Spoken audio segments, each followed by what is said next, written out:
Nimekwambia ni jioni nzuri sana leo. Warumi sura ya kwanza ule mstari wa 16.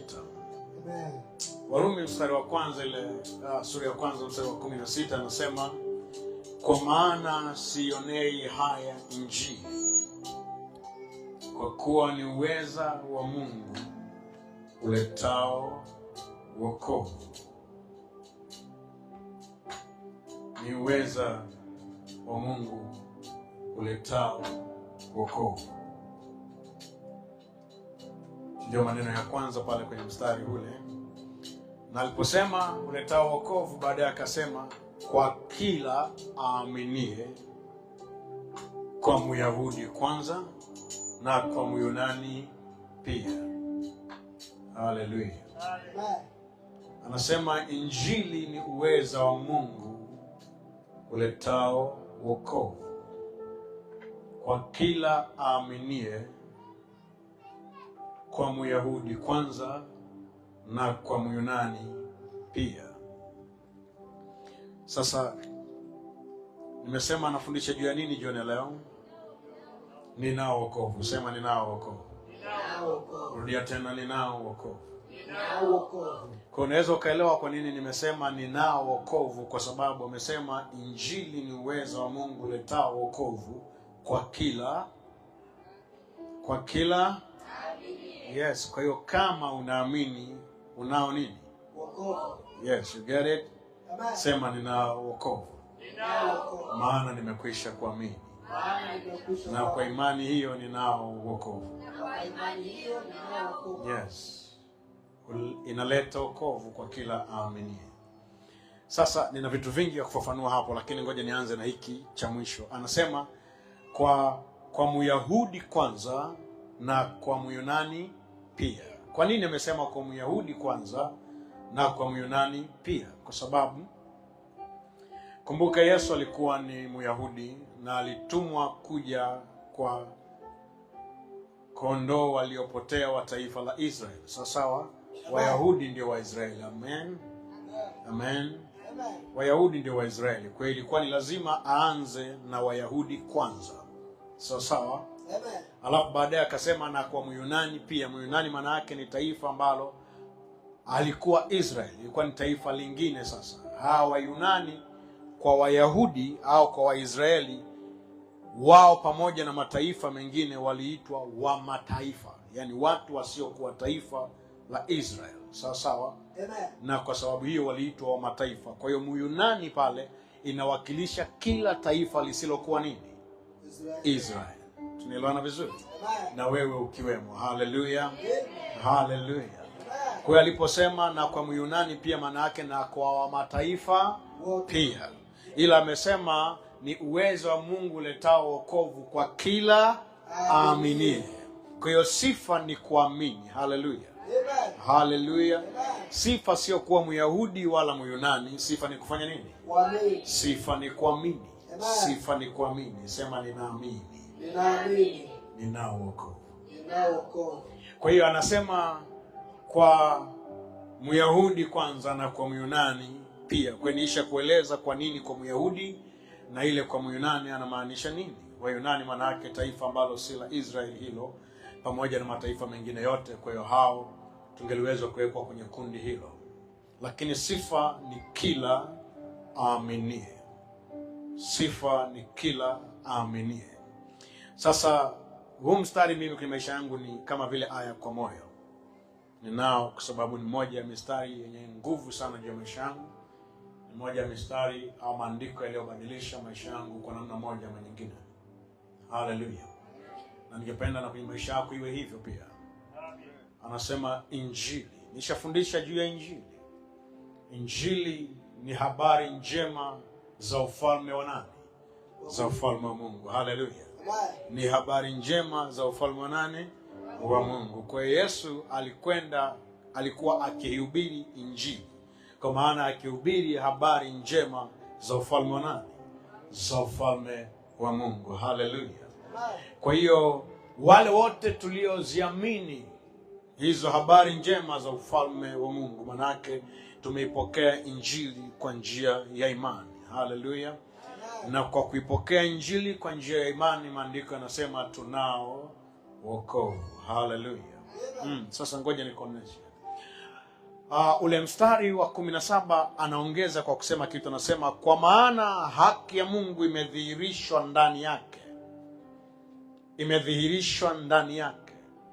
Imedhihirishwa ndani ya nini? Imedhihirishwa ndani ya injili iletao wokovu.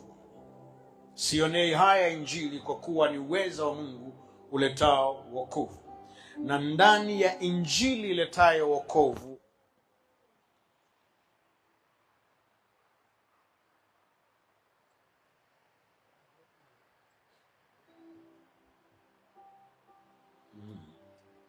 subiria saundi yangu irejee. Ndani ya injili iletayo wokovu, ndani ya injili iletayo wokovu, ule mstari wa 17 anasema ndani yake, anasema kwa maana haki ya Mungu imedhihirishwa ndani yake. Haki ya Mungu imedhihirishwa ndani ya injili iletayo wokovu. Haleluya. Haki ya Mungu imedhihirishwa ndani ya injili iletayo wokovu. Amesema kivipi? Anasema kutoka imani hata imani, kama ilivyoandikwa, mwenye haki ataishi kwa imani. Nisikilize kwa makini sana. Nisikilize kwa makini sana eneo hili. Ameanza kwa kusema sionei haya injili, kwa kuwa ni uwezo wa Mungu letao wokovu kwa kila aaminie, kwa Myahudi kwanza na kwa Myunani pia. Anasema kwa maana ndani yake haki ya Mungu inadhihirishwa. Inadhihirisha. Kwa maana haki ya Mungu inadhihirishwa ndani yake, kutoka imani hata imani, kama ilivyoandikwa, mwenye haki ataishi kwa imani. Mwenye haki ataishi kwa imani. Nifafanue vitu vichache huu mstari wa 17 pia. Anasema kwa maana haki ya Mungu inadhihirishwa ndani yake. Haki ya Mungu inadhihirishwa ndani yake. Ndani ya nini? Yes, ndani ya injili iletayo sasa. Ndani ya injili iletayo wokovu. Usiseme tu ndani ya injili, sema ndani ya injili iletayo wokovu. Yes, kwa maana haki ya Mungu inadhihirishwa ndani yake, kutoka imani hata imani, kama ilivyoandikwa, mwenye haki ataishi kwa imani. Amen. Nasoma hapo kwa uchungu kidogo, kwa sababu ni eneo ambalo ndilo tunafeli sana wa Kristo. Unisikilize kwa makini kidogo hapo, itakusaidia. Kama uko hapa na unajua ni Mkristo, nisikilize kwa makini, itakusaidia.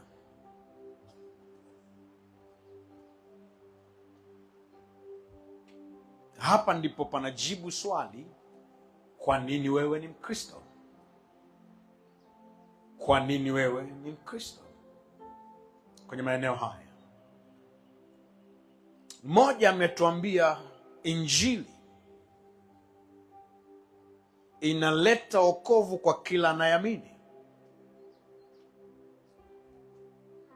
Kwa kila anayeamini. Nitakufafanulia wokovu ni nini muda si mrefu. Kwa nini inaleta wokovu? Wokovu ni nini? Kwa faida gani? Na akasema ni kwa Myahudi kwanza na kwa Myunani pia. Lakini baadaye akasema kwa maana haki ya Mungu inadhihirishwa ndani ya injili iletayo wokovu kwa njia ya imani. Na ni imani, kwa maana ya imani ni kutoka imani hata nini? Hata imani. Kama ilivyoandikwa, mwenye haki ataishi kwa nini? Kwa imani.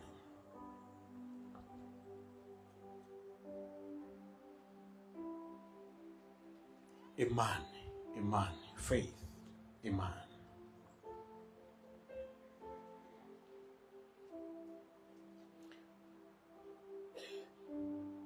Usichukulie poa imani,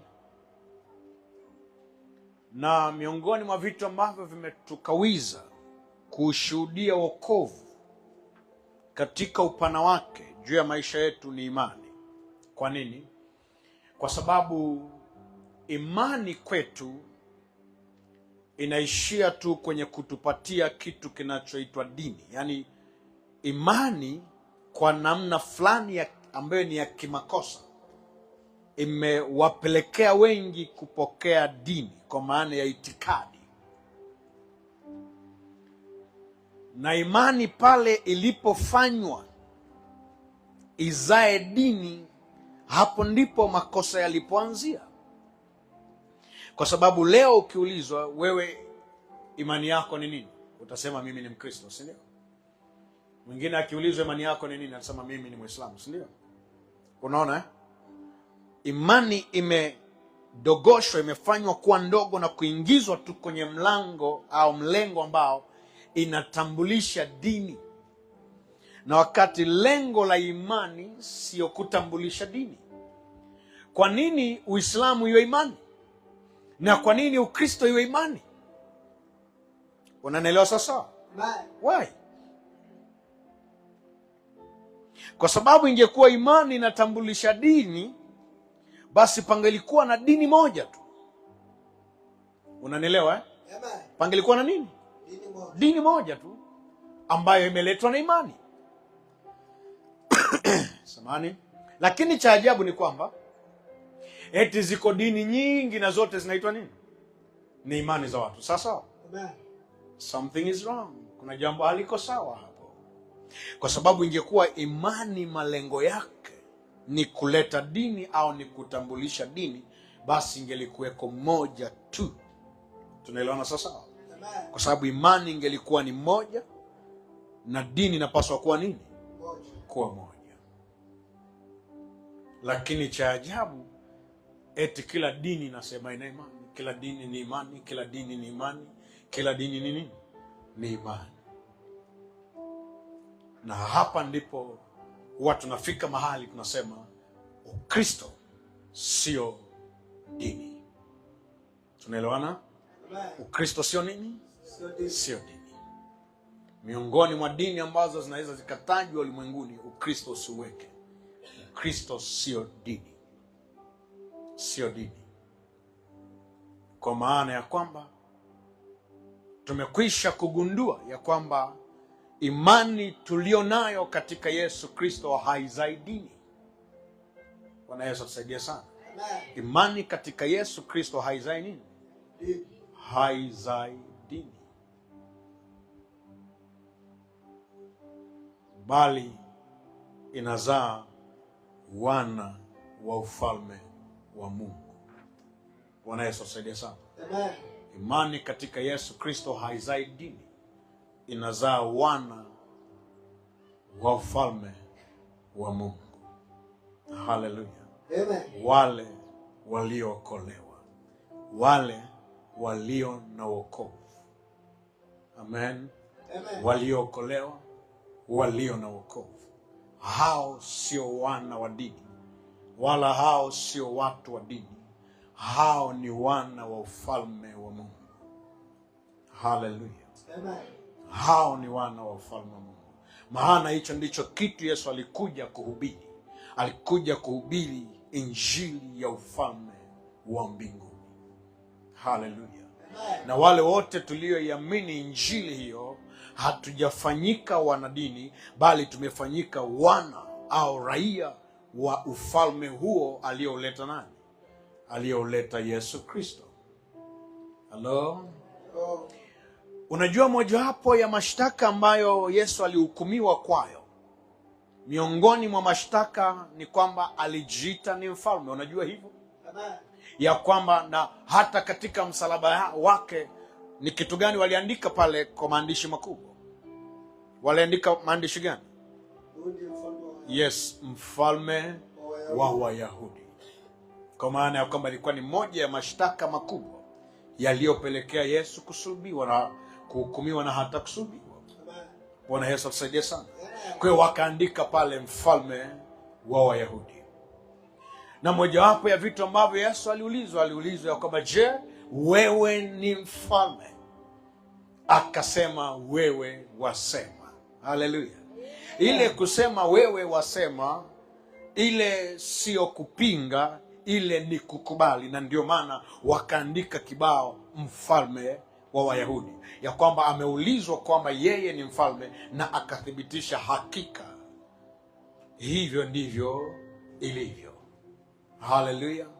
Na mahali pengine akasema, ufalme wangu sio wa ulimwengu huu. Kwa hiyo ni mfalme. Haleluya. Haleluya. Ni mfalme. Ni mfalme. Kwa hiyo sasa, kwa injili yake sisi tumefanyika wana wa ufalme na sio wanadini. Hello? Hello. Wewe ni mwana wa ufalme. Mkristo ni mwana wa ufalme. Ni mtu aliye katika ufalme wa Mungu. Ni mtu aliye na wokovu. Ni mtu aliyeokolewa. Haleluya. Okay, sasa hebu ngoja tuangalie wokovu huu ni kitu gani? Ni kitu gani? Hii wokovu ni kitu gani? Wokovu ni kitu gani? Maana amesema hapo, sionei haya injili, kwa kuwa ni uwezo wa Mungu letao wokovu kwa kila aaminie. Kwa hiyo kila aaminie anapata wokovu. Faida yake nini wewe kupata wokovu? Wokovu ni kitu gani? Wokovu ni kitu gani? Ni kitu gani? Nilikuwa nikitazama maana ya neno wokovu. Ngoja nikushirikishe kidogo ili uweze kuelewa mambo haya. Salvation kwa Kiingereza, salvation. Kwa Kiunani ni neno soteria. Soteria. Wokovu, soteria. Ina maana gani? Sikiliza maana hizi zilizoandikwa hapa. Mojawapo ya neno wokovu, tafsiri yake kwa Kiingereza ni deliverance.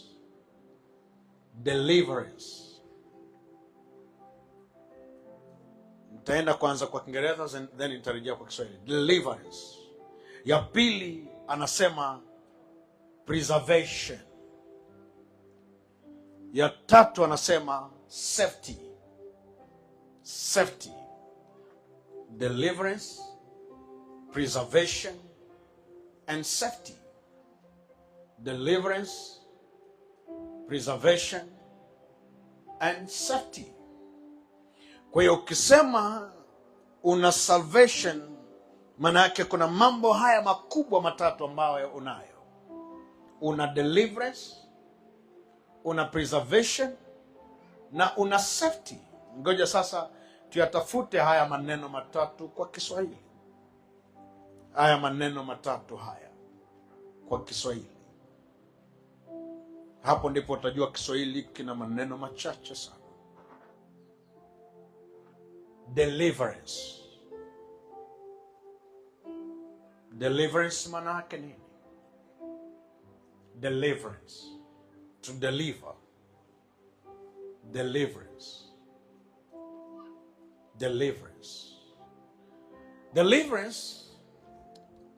Kwa haraka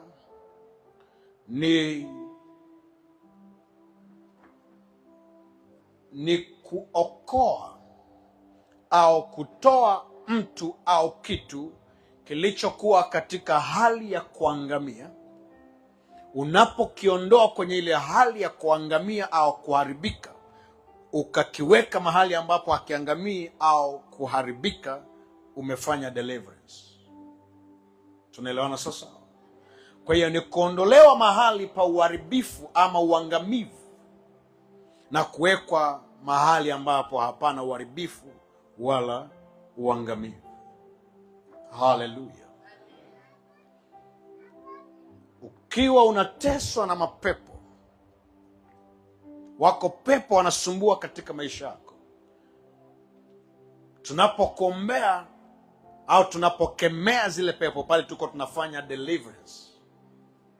Tunafanya deliverance kwa maana ya kwamba tunakutoa kwenye ile hali ya kuteswa na pepo na kukuweka katika hali ambayo pepo hawatokutesa tena.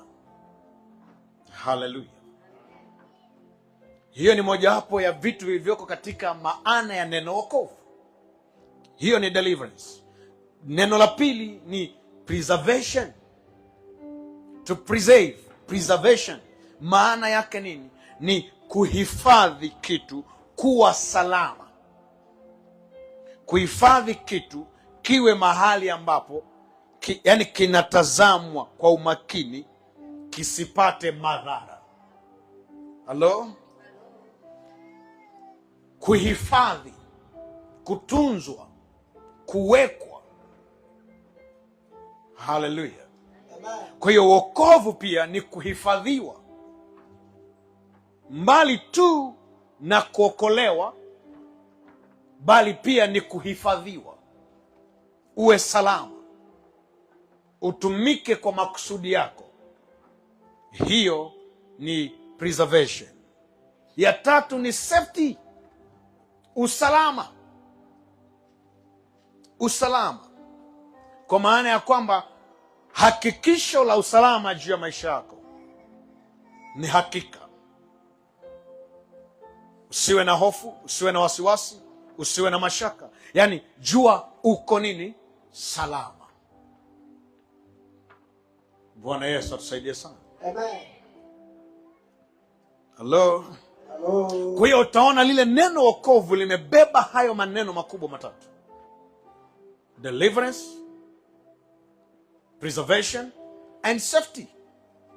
Kwa hiyo mtu yeyote aliyeokolewa ama aliye na wokovu ni mtu ambaye amekombolewa, amehifadhiwa na amewekwa salama. Amekombolewa, amehifadhiwa na amewekwa salama. Unanielewa vizuri? Nisikilize kwa makini, itakusaidia.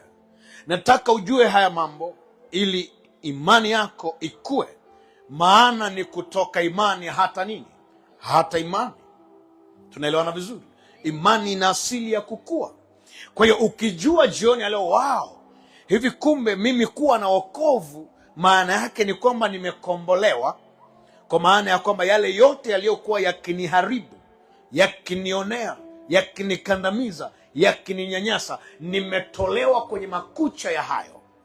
Na mbali tu ya kutolewa kwenye makucha ya hayo, sasa nimehifadhiwa, nimetunzwa, preserved, nimetunzwa. Na mbali tu ya kutunzwa, nimehakikishiwa usalama, niko salama, safety. Unanielewa vizuri? Hiyo itakupa hata ujasiri wa kuliitia jina la Yesu mazingira yoyote, saa yoyote, nyakati zozote. Halo? Najua wengi huwa mna utamaduni wa kuomba ifikapo masaa ya usiku kabla ya kulala. Sikiliza, ukiwa na ufahamu huu juu ya wokovu, itakusaidia kuwa na hakika hata ya maombi unayofanya. Bwana Yesu atusaidie sana. Ukiwa unajua ya kwamba mimi ninao wokovu, na kwa sababu ninao wokovu nimekombolewa, nimetolewa kwenye makucha mabaya, kwenye kunyanyaswa na nguvu za giza, nguvu za wachawi, nguvu za magonjwa, nguvu za mauti, nguvu zozote zile ambazo zinaweza zikaleta hofu kwenye maisha ya mwanadamu. Wewe umekombolewa kutoka kwenye hizo, na mbali ya kukombolewa, wewe umehifadhiwa. Yaani Bwana amekuhifadhi, preservation, amekuhifadhi. Na mbali tu ya kukuhifadhi, wewe umewekwa mahali salama, uko salama. Kwa hiyo saa unapoomba usiku, hata kama ni katika hofu au woga wako ulionao huo, labda ilikuwa una woga, una hofu kwa sababu hujajua maana ya wewe kuwa na wokovu, sikiliza, ukayafahamu hayo mambo matatu, utaona hata maombi yako yatakuwa ya ujasiri, yatakuwa ya uhakika, sababu utatamka tu katika jina la Yesu Kristo usiku wangu ni salama, usiku wangu ni amani, usiku wangu ni shwari, usiku wangu ni utulivu. Unayaongea hayo kwa sababu unajua hivyo ndivyo Mungu alivyofanya nini? Alivyofanya katika maisha yako, kwa sababu unao nini? Unao wokovu. Tunaelewana sasa? Unao wokovu. Nilitaka uelewe maana ya wewe kuwa na wokovu. Maana yake una kitu gani? Hivyo ndio vitu ulivyo navyo. Hiyo ndio tafsiri ya wokovu kwenye maisha yako. Haleluya. Ngoja nikwambie kitu. Ukisoma katika ile Yohana sura ya 20. Yohana, ngoja nifike pale. Ngoja nikusomee kidogo. Una kitu Yohana alikiongea hapa cha ajabu kidogo. Yohana ile sura ya 20. Yohana sura ya 20. Yes, kuanzia mstari wa 30 mpaka 31. Yohana sura ya 20 mstari wa 30 mpaka 31. Sikiliza. Yohana anasema hivi. Sikiliza mambo haya. Anasema, basi kuna ishara nyingine nyingi alizozifanya Yesu mbele ya wanafunzi wake, zisizoandikwa katika kitabu hiki.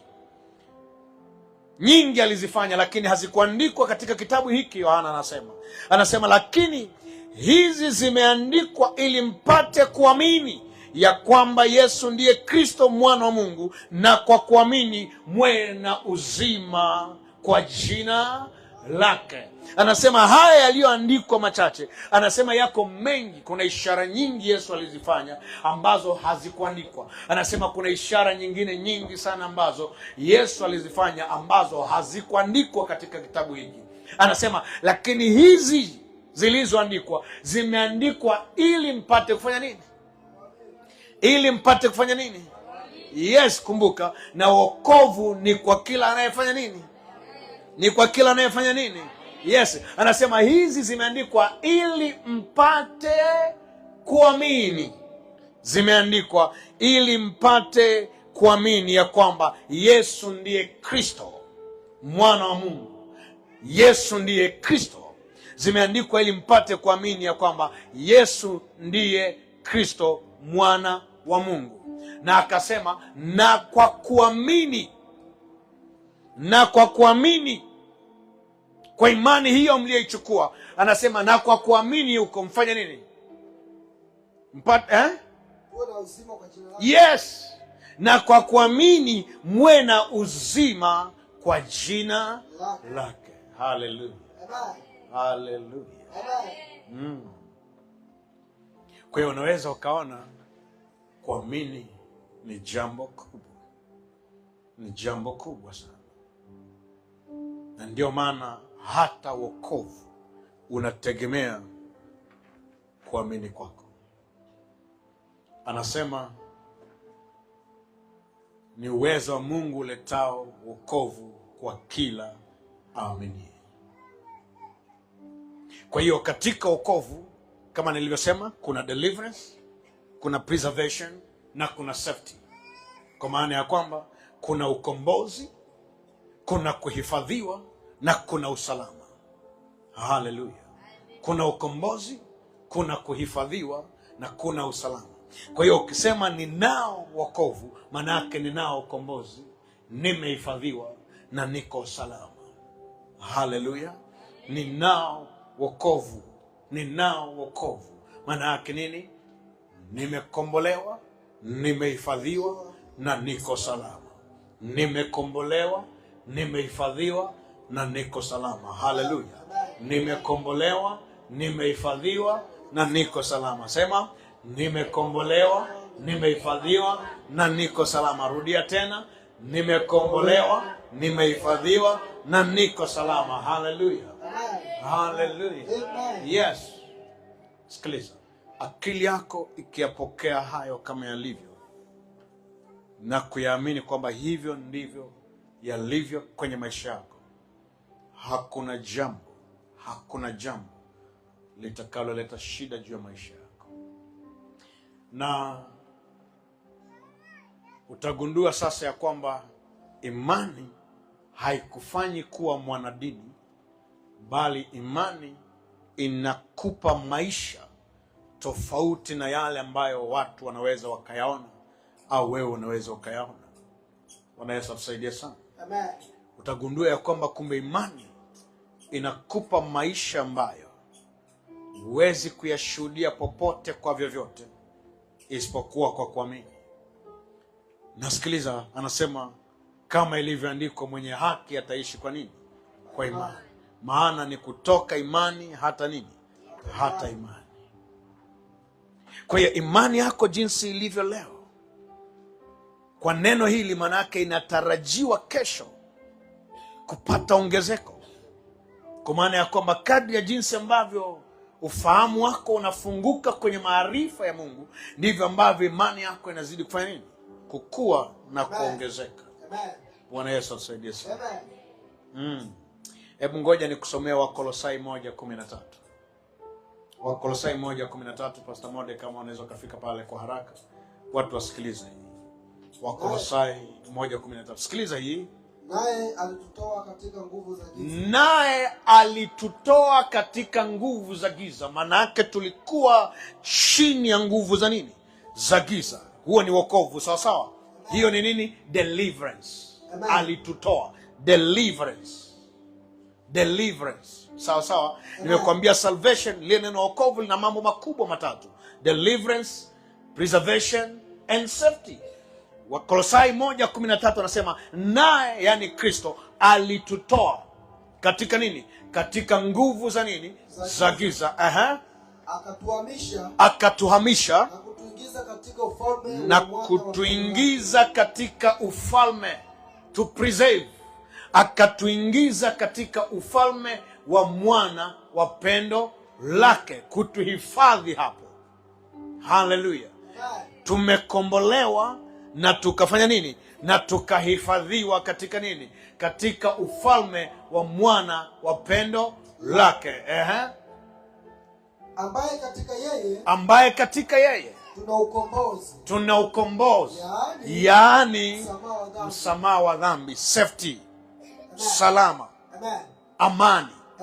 Ndio hile anasema katika Warumi sura ya 5 mstari wa 1, mkisha kuhesabiwa haki itokayo katika imani, muwe na amani kwa nani?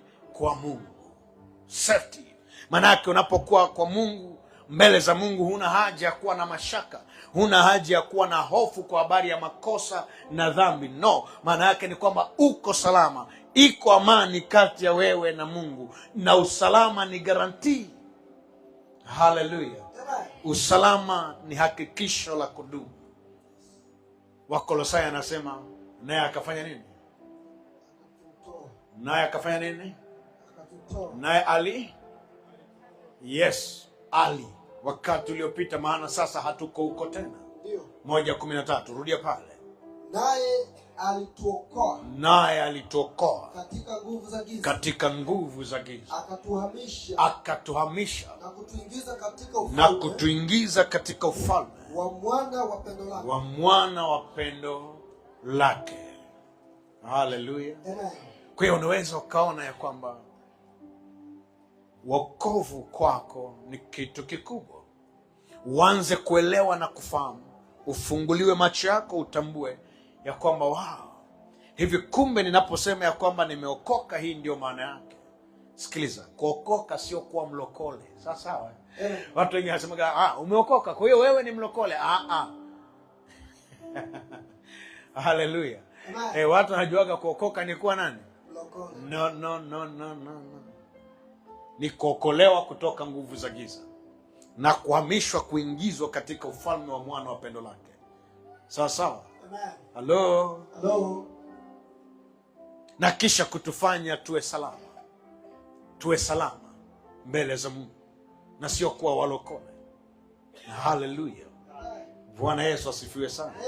Sijui kama kuna mtu yuko ananielewa jioni leo. Niko na kueleza habari za wokovu ili ujue, ili ufahamu ya kwamba ulimwengu wa giza na mambo yake yote na mawakala wake wote havina mamlaka tena juu ya maisha yako. Haleluya. Kama umeamini, unao wokovu. Halo? Unao wokovu. Maana wokovu ni kwa kila aaminie. Na kama unao wokovu, sikiliza, Shetani alishanyanganywa haki juu ya maisha yako. Amen. Afya bora ni haki yako. Yes. Amani ni haki yako. Ndio. Mafanikio ni haki yako. Ndio. Kuona baraka kila mahali ni nini? Ni haki yako. Furaha ni nini? Ni haki yako. Si unanielewa? Usalama ni nini? Ni haki yako. Haleluya. Haleluya. Mafanikio kwa kazi yako ni nini? Ni haki yako. Mafanikio kwenye biashara yako ni nini?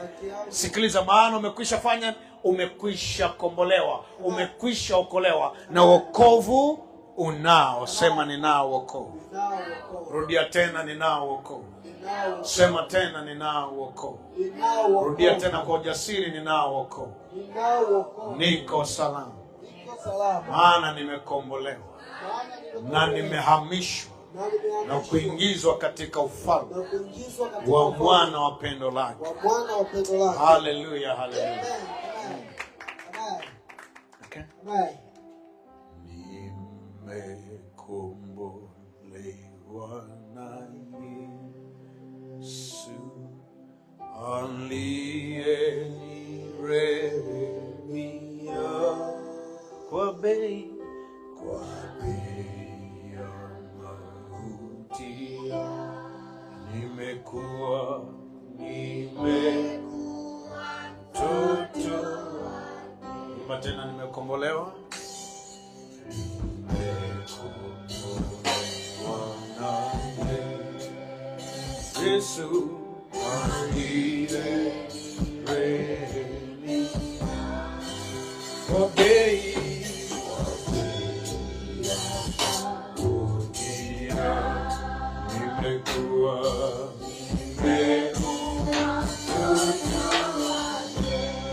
Kombolewa,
salama rohoni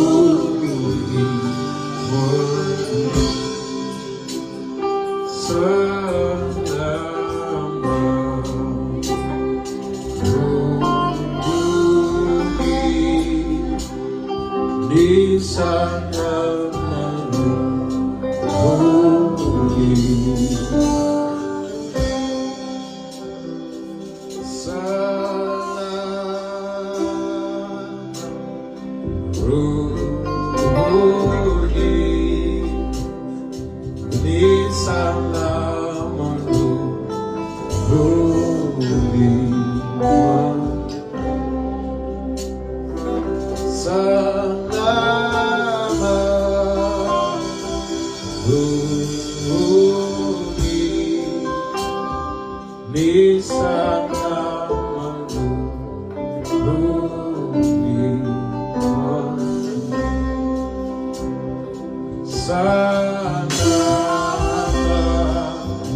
rohoni, ni salama rohoni.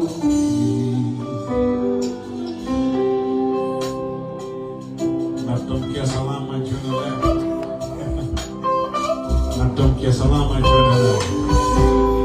Natamkia salama jioni leo. Maana unao wokovu. Unao. Rosa brada sakuya maji. Lora sana. Long precious yaradufu. Lepo sakrimani. Lebraga dosi krikadosa. Los sakrimani. La cosa prena magana seklimo. La crosisiama. La voz. Seligra nasa krikasiyama. Lo shabregana. Selikrido. Salama. Salama. Salama.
Rise. Rezo.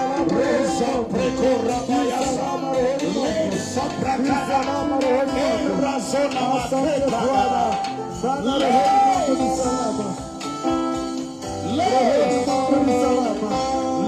Asante Bwana, Bwana rohoni mwangu ni salama, ni salama, ni salama, ni salama, ni salama.